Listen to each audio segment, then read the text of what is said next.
আসসালামু আলাইকুম viewers, modern survey engineering এর পক্ষ থেকে আপনাদের সকলকে স্বাগতম জানাচ্ছি। আশা করি আপনারা সকলেই ভালো আছেন। আজকের পর্বে আমরা দেখব কিভাবে সিভিল 3D তে কন্ট্যুর গ্রিড তৈরি করতে হয়। তো ভিউয়ার্স, এখানে আপনারা একটি কন্ট্যুর সারফেস দেখতে পাচ্ছেন। তো এই কন্ট্যুর সারফেসের মধ্যে আমরা গ্রিড এলিভেশন শো করব। তো এর আগে যারা কন্ট্যুর সারফেস এখনো তৈরি করতে পারেন না বা কিভাবে সিভিল 3D এর মাধ্যমে কন্ট্যুর সারফেস ক্রিয়েট করতে হয় এ নিয়ে আমি আগে একটি ভিডিও তৈরি করেছি। তো যারা পারেন না তারা ভিডিও ডেসক্রিপশনে ভিডিও লিংক দেওয়া থাকবে, আপনারা সেখান থেকে ভিডিওটি দেখে নেবেন। তো গ্রিড তৈরি করার জন্য সবার প্রথমে আমাদের যেতে হবে, এই যে আপনারা এখানে দেখতে পাচ্ছেন আমরা এখন আছি হোম টুলবারে। আমরা এখান থেকে চলে যাব এই অ্যানোটেট এই অপশনটিতে। অ্যানোটেট অপশনে গিয়ে আমরা সবার প্রথমে এই যে লেভেল যে অপশনটা আছে অ্যাড লেভেলস এই অপশনটিতে ক্লিক করব। করলে আপনারা নিচে সারফেস নামে একটি অপশন পাবেন। এই সারফেসে কার্সরটা রেখে আপনারা এর ডান পাশে দেখবেন যে অনেকগুলো অপশন আছে, সেখান থেকে আমরা স্পট এলিভেশনস অন গ্রিড এই অপশনটিতে ক্লিক করব। তো এই অপশনটিতে ক্লিক করার পর আপনারা এই কমান্ড বারে দেখতে পাবেন যে স্পেসিফাই এ গ্রিড বেস পয়েন্ট। ঠিক আছে, তো আমাদের একটি গ্রিড বেস পয়েন্ট সিলেক্ট করতে হবে। আর গ্রিড বেস পয়েন্ট অবশ্যই আমাদের যে ড্রয়িংটা আছে ড্রয়িং এর বটম লেফট কর্নারে আমরা সিলেক্ট করব। ঠিক আছে, তো বটম লেফট কর্নারে সিলেক্ট করার পর আমাদের এখানে গ্রিড রোটেশন, আমাদের এখানে অপশন দেখতে পাচ্ছেন গ্রিড রোটেশন দিতে বলছে। তো আমরা এখান থেকে 0 দিয়ে এন্টার প্রেস করব। তারপর এখানে গ্রিড এক্স স্পেসিং, ঠিক আছে, অর্থাৎ আপনার এটা ডানে বামে আপনার এই যে একটা গ্রিড থেকে আরেকটা গ্রিডের ডিসটেন্স কত হবে। তো ডানে বামে আমি 10 রাখছি। ঠিক আছে, 10 দিয়ে আমি এন্টার দিচ্ছি। দেন এখানে গ্রিড ওয়াই স্পেসিং, অর্থাৎ এবার আপনার উপর নিচে আপনার কতটুকু ডিসটেন্স হবে। তো উপর নিচে আমি এখানে 7 দিয়ে আমি এন্টার প্রেস করছি। এবার এখানে আপনারা দেখতে পাচ্ছেন যে specify the upper right location for the grid. তো আমাদের এখানে বটম লোকেশনটা হয়ে গেছে। এবার আপার রাইট লোকেশন অর্থাৎ আমাদের এই ড্রয়িং এর উপরে এই কর্নারটা, অর্থাৎ আপার এবং রাইট কর্নার, এখানে আপনারা কমান্ড ফলো করবেন, কমান্ড ফলো করে কাজটা করবেন। তো আপার রাইট কর্নারে আমরা এখানে সিলেক্ট করলাম। করার পরে আপনারা দেখবেন যে একটা রেক্ট্যাঙ্গেল তৈরি হয়ে গেছে। এবার আমরা যে এখানে আপনারা দেখতে পাচ্ছেন change the size or rotation of the grid squares. তো এখানে আমাদের কোনো আর চেঞ্জ করতে হবে কিনা এখানে আপনাদের বলছে। তো যদি চেঞ্জ করতে হয় তাহলে ইয়েস, আর যেহেতু আমাদের এখন কোনো চেঞ্জ করতে হবে না তো আমরা এখানে ডিফল্টভাবে নো দেওয়া আছে।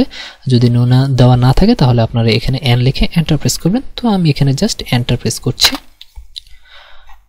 তো ড্রয়িংটা বড় হলে একটু সময় নেবে, আপনারা ওয়েট করবেন। তো এটা 5-10 সেকেন্ড সময় নেবে যদি ছোটোখাটো ড্রয়িং হয়। তো এখানে আপনারা দেখতে পাচ্ছেন একটু সময় নিচ্ছে। এই যে দেখতে পাচ্ছেন আমাদের ড্রয়িংটা কিন্তু হয়ে গেছে।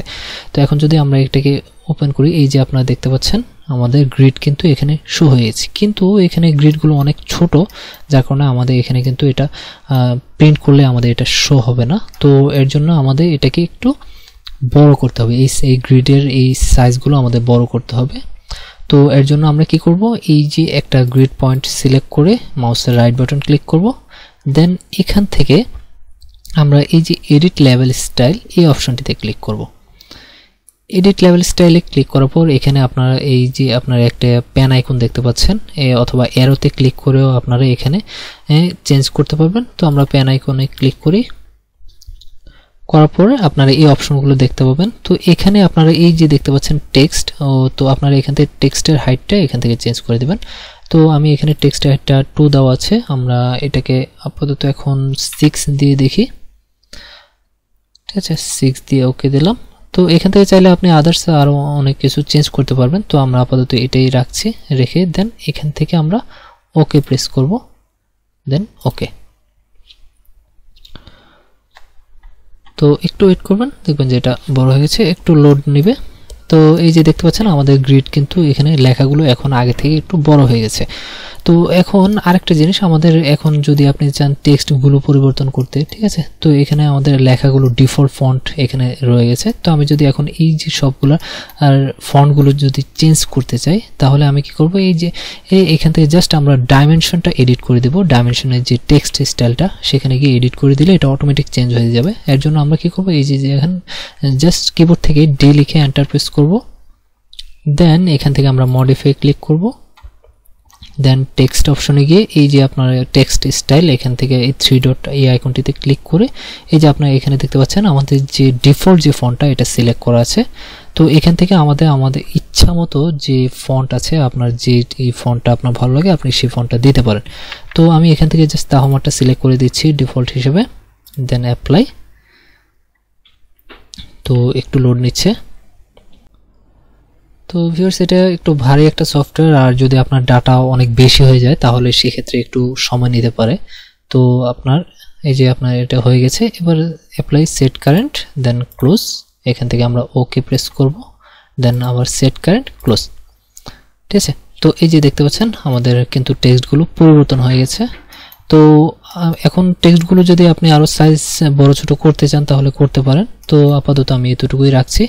তো ভিউয়ার্স আপনারা দেখতে পাচ্ছেন আমাদের কিন্তু খুব ইজিলি এবং খুব সুন্দরভাবে কিন্তু আমাদের নির্দিষ্ট দূরত্ব পরপর কিন্তু আমাদের এই এলিভেশনগুলো শো হয়ে গেছে। তো এভাবে আপনারা খুব সহজেই সিভিল 3D সফটওয়্যারের মাধ্যমে কন্ট্যুর, গ্রিড, এলিভেশন শো করাতে পারেন। তো আশা করি আপনারা বুঝতে পেরেছেন। তো আজকে এ পর্যন্তই। সকলে সুস্থ থাকবেন। আল্লাহ হাফেজ।